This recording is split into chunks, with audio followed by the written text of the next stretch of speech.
O Estatuto da Juventude, aprovado em 2013, entrou em vigor no ano seguinte para estabelecer quais são os direitos dos jovens e os princípios e diretrizes das políticas públicas para a faixa etária de 15 a 29 anos. Na mesma lei também foi instituído o SINAJUVE, Sistema Nacional de Juventude. Para nos contar o que aconteceu nesses 4 anos de vigência do Estatuto, nós convidamos Anderson Pavim Neto, vice-presidente do Conselho Nacional de Juventude. Olá, Anderson, bem-vindo. Muito obrigada por participar aqui do programa Cidadania. Olá, Roberta. Agradecemos o convite. Queremos fazer uma saudação a todos os telespectadores da TV Senado, a toda a juventude brasileira, essa maior geração de jovens da história do nosso país, esses mais de 51 milhões de pessoas com idade entre 15 e 29 anos, que é a idade que estabelece o Estatuto como idade de juventude. Pois é, a gente podia começar falando, então, desses jovens. Então, de acordo com a lei, é jovem quem tem entre 15 e 29 anos, né? Mas isso é bem amplo, né? Que dentro disso se encaixa muita gente, tem muita variação aí dentro. Muita variação. Alguns países trabalham com essa idade até 35, então, o Brasil estabeleceu de 15 a 29 e preenchendo um ciclo geracional. A gente tinha o Estatuto da Criança e do Adolescente lá de 1990, depois o Estatuto do Idoso em 2003 e somente 10 anos depois a gente veio regulamentar esse vácuo, essa lacuna que tinha nessa faixa etária dos 15 aos 29, que a gente veio completar então esse ciclo geracional desde a criança até o idoso com o Estatuto da Juventude, a Lei 12.853 de 2013. Que era o que estava faltando, né? Que os outros estatutos já estavam, já existiam e estava faltando justamente os jovens. Exatamente. Agora tem uma faixa aí de interseção, né? Porque o Estatuto da Criança, assim, entre 15 e 18 anos, na verdade, o prioritário é o Estatuto da Criança. Perfeito. Essa faixa de 15 aos 18, a gente tem uma interseção que eu acho que não prejudica, porque esses jovens de 15 a 18 já começam, por exemplo, a ter acesso à meia entrada, ao transporte interestadual gratuito. Então, o Estatuto trouxe esses jovens de 15 a 18 justamente porque é uma faixa de transição onde já tem acesso a algumas políticas públicas que aqueles menores de 14 ainda não tem a necessidade de ter aquele benefício. Então, ele veio só para acrescentar, assim, para quem está nessa faixa ainda está sob a égide do ECA, né, a tutela do ECA, mas ele acrescenta. Acrescenta, porque são jovens que já vão querer frequentar teatro, eventos culturais, esportivos, que já vão querer fazer algum concurso público, já tem esse benefício de viajar de um estado para outro com a gratuidade, fazendo parte dessa política pública que a gente faz para a juventude. Agora, e esses jovens, né, como você já falou, é a maior geração de jovens, assim, da história, né, que são mais... É o que o IBGE chama de bônus demográfico da juventude, né? Nunca tivemos e nunca mais teremos tantos jovens. A tendência é que a população vá envelhecendo e a gente tem experiência de outros países também, um potencial econômico ativo dessa juventude, né? Os países que souberam direcionar essa geração de jovens para um bom caminho, que souberam direcionar esse potencial econômico ativo, conseguiram promover grandes transformações, as transformações que realmente os países precisavam, e é isso que a gente tem trabalhado todos os dias, isso que a gente espera que a gente consiga fazer em tempos de Agenda 2030, de Objetivos do Desenvolvimento Sustentável. A gente confia muito nessa geração de jovens, que a gente possa através dela, promover as transformações que o nosso país tanto precisa. E existem algumas características assim, específicas, né, desses jovens. Por exemplo, eles são quem está nessa faixa etária, nasceu já depois do processo de redemocratização, assim, então é uma característica, né? E eles têm mais acesso a né, assim, saúde, educação do que as outras gerações tinham tido e também de consumo, né? Eles têm muito poder, mais poder de consumo do que os pais deles tiveram, né? Isso também é uma coisa, é um fator aí diferente, né? Novo. É um fator novo, não só isso também, mas a questão tecnológica, a questão de acesso à informação. Então, é em cima disso que a gente trabalha. Obviamente, são 51 milhões de jovens, mas a gente trabalha com um recorte, né? A gente faz política pública para quem precisa, para aquela família que tem renda até 2 salários mínimos e meio.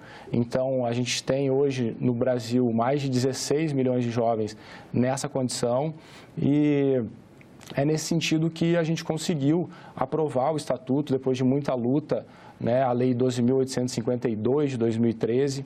Completamos 5 anos agora, no dia 5 de agosto, da aprovação do Estatuto, que vem justamente para balizar, para dar, o Estatuto foi elaborado em cima desses 11 eixos temáticos, né, 11 eixos prioritários para a juventude: saúde, educação, trabalho e renda, esporte, cultura.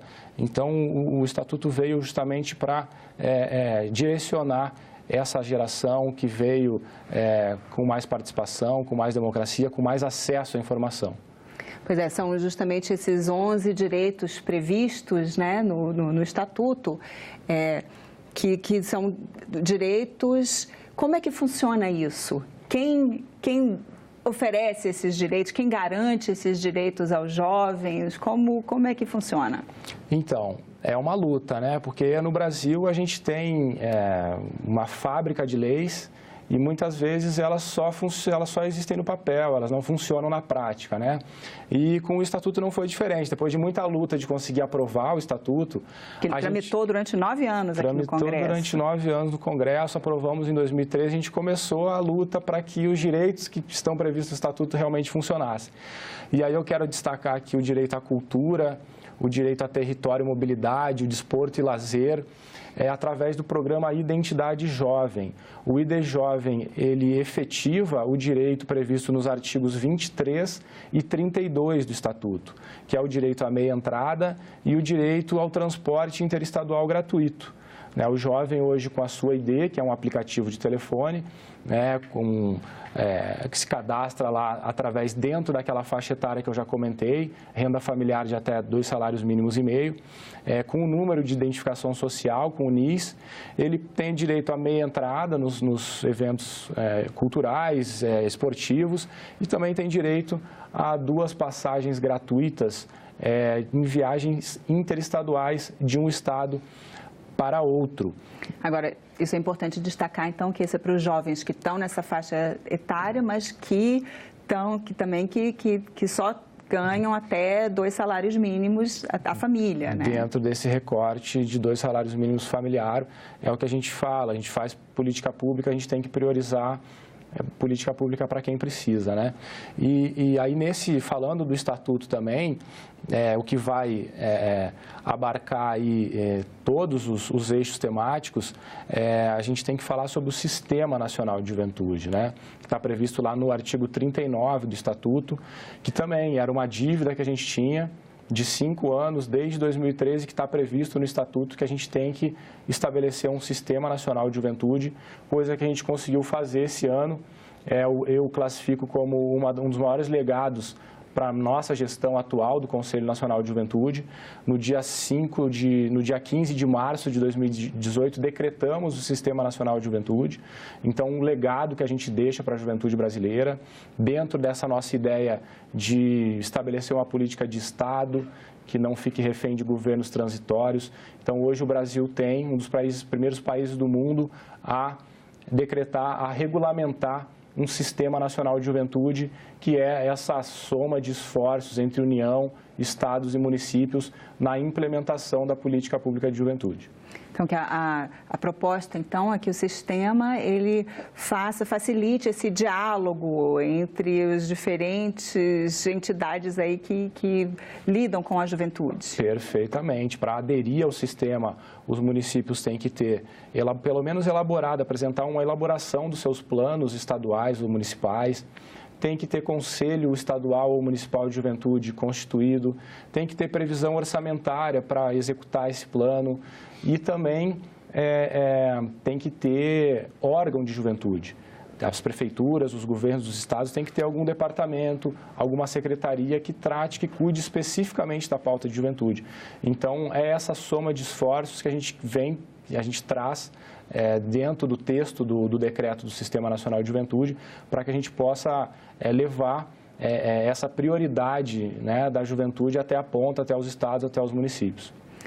E a gente estava comentando aqui antes, você explicou que alguns desses direitos, como essa questão mesmo do transporte interestadual e mesmo da meia entrada, que são garantidos, mas está sendo um pouco difícil de oferecer isso aos jovens que têm direito.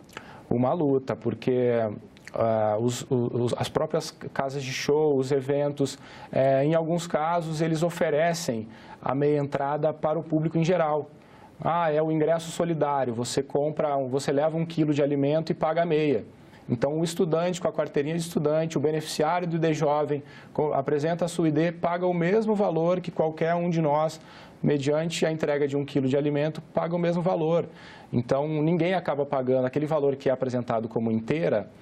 É uma burla, eles estão tentando burlar e é isso que a gente quer buscar. Quando o ingresso for oferecido como meia entrada para o público em geral, o beneficiário do ID Jovem vai pagar a meia da meia. A gente já está em tratativas adiantadas com o governo sobre isso, já tem trâmite dentro da Casa Civil e, de igual forma, no direito do artigo 32, no direito do transporte interestadual. Hoje a lei fala em veículos convencionais. Então, o jovem está chegando na rodoviária, eles estão dizendo, não, esse ônibus, esse veículo que você quer, esse horário que você quer, é um ônibus executivo, ele não é convencional. Então, o direito está sendo negado e a gente quer também resolver esse problema. O Ministério Público Federal do Estado do Paraná, agora nos últimos dias apresentou uma ação civil pública nesse sentido, para que seja aberto para todas as linhas de transporte interestadual, para que esse benefício são só 2 lugares. Quando preenchidos os 2 lugares, são mais 2 com 50% de desconto. Então, o jovem tem que ter, no mínimo, esse direito de mobilidade. E é isso que a gente vem buscando. Também já temos esse trâmite de alteração no decreto para estender para todas as linhas, exceto os veículos leito. Então, seria tirar a palavrinha convencional. Exatamente. Que está sendo usado para escapar da obrigatoriedade. Para negar um direito que a gente vem batalhando desde 2013, que na verdade, existe, né? Um direito que é aprovado, que é regulamentado por uma lei federal. Agora, e quando a gente vê aqui também o direito, né, assim, o direito à educação e, ao mesmo tempo, o direito à profissionalização, trabalho e renda. Muitas vezes não acabam sendo conflitantes, o jovem que precisa trabalhar, às vezes não só o direito, mas é uma necessidade, não consegue continuar estudando. Como conciliar? É um assunto muito debatido no Conselho também. Nós temos no Conselho Nacional de Juventude a União Nacional de Estudantes, a Associação Nacional de Pós-Graduação, a União Brasileira de Estudantes Secundaristas, temos também a Confederação Nacional dos Jovens Empresários. Então, a gente discute muito a questão do Plano Nacional de Educação, a questão ao acesso ao emprego, ao primeiro emprego. Então, são questões básicas e é isso que a gente traz no pacto também. Quero poder falar um pouco sobre o pacto, que foi construído por todas essas mãos, onde a gente elenca uma série de prioridades, entre elas a gente aponta alguma solução justamente para isso, para onde que a gente pode fazer com que o jovem tenha acesso ao primeiro emprego ou a um estudo profissionalizante, para que a gente possa emancipar e dar essa independência que o jovem tanto precisa. Isso está nesse pacto? Isso está no pacto. O pacto é um documento que vem sendo elaborado pelo Conselho desde 2008, desde a eleição de 2008, baseado nas deliberações da Conferência Nacional de Juventude, a primeira conferência que foi no ano de 2008 também, e de lá para cá foram 5 edições do pacto. A gente vem trazendo agora em 2018 a 6ª edição, onde a gente apresenta para os candidatos, para os candidatos à presidência da República, a governadores do Estado, aos parlamentares, deputados federais e estaduais, quais são as prioridades, as urgências da juventude brasileira sob o olhar dessas entidades históricas. Eu costumo dizer que presidir o Conselho é um desafio diário, porque são os jovens que mais lutam, que mais trabalham, que mais entendem dos direitos da juventude no país. Então, é por isso que esse documento tem muita credibilidade, tem muita materialidade, realmente é construído por pessoa que entende de política de juventude. E a gente quer apresentar agora, uma das eleições mais importantes da história do nosso país, vamos apresentar o pacto para os candidatos e ver quem que vai firmar o acordo, quem que realmente vai assumir esse compromisso com a juventude brasileira. E o Conselho? Explica para os nossos telespectadores como é formado, quem é esse Conselho de Juventude? O Conselho Nacional de Juventude existe desde 2005, foi criado pela Lei 11.129 de 2005, que também criou a Secretaria Nacional de Juventude. Então, SNJ e Conjuve caminham juntos desde lá e é formado por 60 membros. É um dos únicos conselhos do mundo onde a maioria é formado pela sociedade civil, então são 2/3 do representante de sociedade civil, 40 cadeiras são ocupadas por entidades regionais e nacionais. A gente pela primeira vez conseguiu garantir a participação de organizações dos 5 estados brasileiros, além de, claro, garantir as cadeiras para essas grandes de representação nacional, e 20 membros indicados pelo poder público, pelo governo federal, um membro pelo legislativo e membros também dos fóruns municipais e estaduais de juventude. Então, estabelecemos como missão dessa nossa gestão 2017-2019 tornar o Conselho conhecido e reconhecido tanto pelo governo quanto pela sociedade civil. E os membros são remunerados? Não, os membros não são remunerados, exercem função pública não remunerada. Realmente é um trabalho, os conselheiros nacionais de juventude, realmente cada um com a sua bandeira, cada um com a sua história, mas não função pública de relevante importância, relevante função pública não remunerada. Esse é o termo que está no dispositivo do decreto. E qual a periodicidade dos encontros, das reuniões? Regimentalmente, temos 4 reuniões ordinárias por ano. Esse ano fizemos 3. Pela primeira vez na história do Conselho, realizamos uma reunião ordinária fora de Brasília. Estabelecemos a caravana do Conjuve. Então, fizemos uma reunião de 3 dias no Maranhão, o estado do Nordeste, o primeiro estado escolhido pelo Conselho para sediar uma reunião ordinária do Conjuve. E até o final do ano a gente precisa fazer mais uma. Provavelmente acontece no mês de novembro ou dezembro, para a gente fechar essas 4 reuniões ordinárias que a gente precisa cumprir aí pelo nosso regimento interno.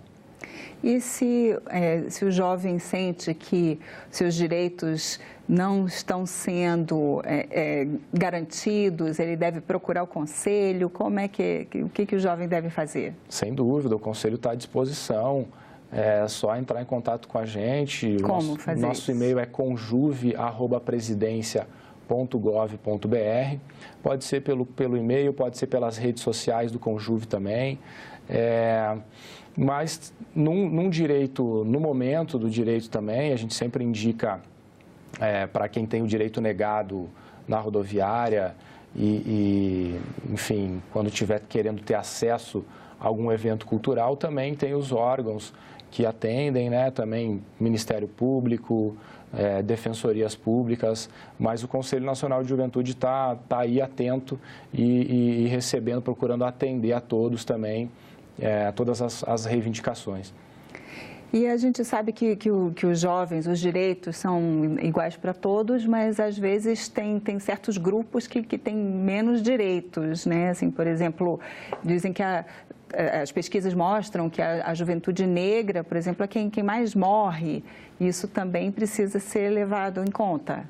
Sem dúvida, uma das coisas que a gente mais trabalha também e dialoga no Conselho é o extermínio da juventude negra, é o feminicídio também. Então, a gente tem a informação de que um jovem negro é assassinado a cada 23 minutos no Brasil hoje. A gente sabe que o índice é de cada 3, 1 a cada 3 jovens assassinados são negros, então é 3 por 1. E a gente trabalha muito isso. Estamos com o plano Juventude Viva, reformulando o plano Juventude Viva, tentando colocar o plano em ação, que é justamente para combater esse extermínio que a gente sabe que o jovem hoje que mais morre, que mais mata, que a maior parte da população carcerária no Brasil hoje também, a gente sabe que tem cor, que tem raça, que tem endereço, a gente sabe onde mora geograficamente. Então, é um dos trabalhos que a gente mais discute e as pessoas falam com maior propriedade, porque é uma realidade muito impactante no nosso país. Esses jovens, como a gente falou, já nasceram no mundo da tecnologia digital. A educação que é oferecida a eles, ela está preparando os jovens para esse mundo cada vez mais tecnológico? Eu acredito que sim, acredito que a gente tem que melhorar um pouco esse nosso sistema de sala de aula, né? Acho que o jovem já não tem mais muita disposição para ficar ali parado assistindo o professor, mas a gente caminha para isso. É uma das coisas que precisam realmente ser melhor avaliada, precisa ter uma maior avaliação sobre isso, porque o jovem hoje não pode mais ficar nesse mesmo sistema, tem que ter uma atualização, o jovem tem que ir para a sala de aula e conseguir interagir e conseguir estar usando essa informação que ele tem para que ele possa estar adquirindo conhecimento. Acho que esse nosso método de educação convencional realmente está ultrapassado, mas acho que a gente caminha para esse processo de atualização. E o meio ambiente, que é um outro direito também que está cada vez mais degradado, e os próprios jovens, né, à medida que vão crescendo e amadurecendo, talvez chegando lá na frente vai ter menos, né? Eles também precisam ser preparados, né, para enfrentar esse desafio aí sem dúvida, a sustentabilidade, né? Sustentabilidade e meio ambiente. A gente vem falando muito sobre os objetivos do desenvolvimento sustentável, né? Sobre essa Agenda 2030, isso que a gente precisa alcançar, esses objetivos que a gente precisa alcançar até o ano de 2030. O Brasil é signatário e passa muito por essa geração de jovens. A gente precisa ter essa consciência de preservação, de água, de como é que a gente vai fazer para conseguir manter energia. Então, essa série de objetivos que a gente tem trabalhado também. Hoje, uma pequena parcela da população sabe o que são os Objetivos do Desenvolvimento Sustentável. Isso já vem desde 2013, então hoje a gente está em 2018, na verdade desde 2015, né, que foi assinado a Agenda 2030. Mas já são 3 anos se passaram, já perdemos 3 anos até 2030 e poucas não é de conhecimento da população. Então, é uma das bandeiras que a gente está levantando no Conselho, porque temos entidades, inclusive, que trabalham especificamente com os ODS e vale a pena cada um deles. Passa por isso, passa por erradicação da fome, passa por questão de energia renovável, por questão de água. Então, sem dúvida, é uma das nossas prioridades aí que a gente vem trabalhando no Conselho. Os jovens entre 16 e 18 anos, o voto é opcional e muitos não votam. Por que será? Não querem votar? Lançamos uma campanha hashtag Vem Pra Urna, justamente para uma campanha para que os jovens fizessem esse primeiro título, um desinteresse por parte geral da população, eu acho, né? A população está com um certo receio da classe política e acho que também passa um pouco pela juventude, mas a gente não pode colocar só como um desinteresse do jovem. Eu acho que é da população em geral, mas a gente tem visto, a gente conseguiu, nessa campanha, conseguimos fazer com que muitos jovens fossem até o cartório eleitoral, tirassem o primeiro título, porque acho que a juventude precisa participar, precisa entender um pouco esse processo do que está acontecendo no país, da importância que hoje o jovem acaba muitas vezes influenciando mais o voto dentro de casa do que o próprio pai ou que a própria mãe. Então, acho que também tem isso. Acho que a gente acha que, às vezes, o jovem que não está interessado pela política, mas não. Ele também está lá, está lendo, está levando a informação para dentro de casa. Mas acho que é um cenário geral que a gente está vivendo no país e que, obviamente, reflete na juventude. Anderson, muito obrigada pela sua participação aqui no Cidadania. Nosso tempo chegou ao final. A gente que agradece, a gente fica, o Conselho Nacional de Juventude está à disposição do que precisar. Muito obrigado. O Cidadania fica por aqui. Nosso programa de hoje foi sobre os direitos dos jovens. Se você quiser rever, baixar ou repassar o link, é só acessar nossa página na internet, no endereço senado.leg.br/TV ou então o canal da TV Senado no YouTube. Se você quiser fazer algum comentário, crítica ou sugestão, você pode telefonar de graça para 0800 61 22 11. Obrigada pela atenção e até o próximo Cidadania.